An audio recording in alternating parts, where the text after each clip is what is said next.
Hello and welcome back to the Daily Update from the Wayne County Sheriff's Office. I'm Captain Doug Hunter, coming to you today on April the 13th, 2019. No doubt you've heard about the inmate that escaped from a private transport van yesterday evening. As the story goes, this inmate was being transported from New York to Indiana by a private company, something that happens quite frequently actually, where wanted individuals are transported by these private companies that generally operate a van where they'll transport multiple prisoners at one time. Now, in this particular case, somehow the prisoner was able to escape while the van was stopped at a rest area located on I-71 near Route 539 near the West Salem area. Now, this took place last night around 9 p.m. I suspect there was a bit of a delay from the time that the man actually escaped until there was any type of law enforcement intervention, because again, this was a private company. They do not have direct radio communications with law enforcement, so undoubtedly they had to kind of figure out exactly where they were at, contact their dispatcher, or perhaps even dialing 911 from a cell phone, waiting for law enforcement to respond. Now, the Ohio Highway Patrol did respond. They are the lead agency on this, and there was a tremendous amount of resources utilized last night in an effort to locate this man. People are saying, well, why didn't they do dogs or thermal imaging or these types of things? Believe me, every tool that is available to law enforcement was utilized in an attempt to locate this man, but it was unsuccessful. He got away. And right now, we do not know where he's at. People say, do you think he's still in the area? There's really no way to know. He will eventually be caught, whether he's caught around here or caught somebody by someplace else. That remains to be seen. But right now, he's on the loose. Last seen wearing tan clothing, tan pants, tan shirt.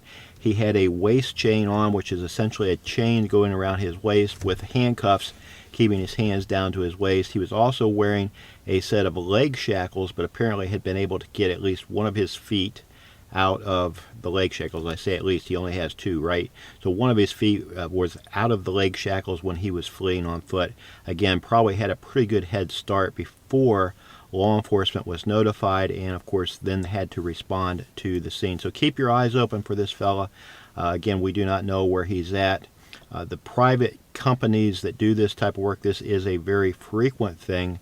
For example, if there's a warrant for a person in Ohio authority, and the person is found in Texas, let's say, the Ohio authorities can contract with these private companies to transport these people. And again, they generally will transport several inmates at one time in a van. And they do this across the country. They have contracts with various jails. They'll stop, spend the night with the prisoner, put the prisoner in a local jail, and then start off again the next day and continue their trip. So it's something that happens all the time. Most people are not aware of the fact, but very dangerous job. But again, it's a private situation. So the law enforcement officials here in Wayne County and the surrounding counties that were involved in the search really had nothing to do with the fact that this man escaped, but it happened here, so we're the people that are going to be involved in trying to locate the man. So again, the Highway Patrol lead agency on that. If you have any questions or information, please contact them. You can contact us if need be, but they're the lead agency since it happened at the rest area on the interstate. At the time this took place, our deputies were very busy with other calls. In fact, one call involved 5 missing juveniles from a residential treatment facility. They fled on foot. Our fellows had to track them down and were successful. They captured all 5 of those young folks and transported them to the detention center, and a variety of other calls taking place. But first and foremost, we would like to see this fella captured so that people can kind of breathe a sigh of relief.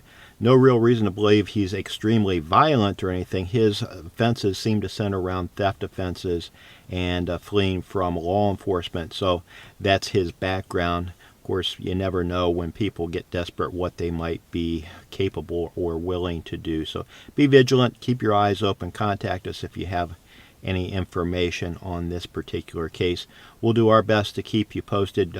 Extensive bunch of Facebook activity last night. I did a posting asking people to lock their vehicles, take the keys out, primarily because people that are on the run are going to look for a vehicle to escape with, and in rural areas people have a tendency to leave their keys in. Please do not do that at any time, but certainly now that we know there's a fugitive that was able to escape last night, even more so. So that's what I have for you for today. Remember, as always, to think a little more of others and a little less of yourself, and things will be a whole lot better right here in Wayne County, Ohio.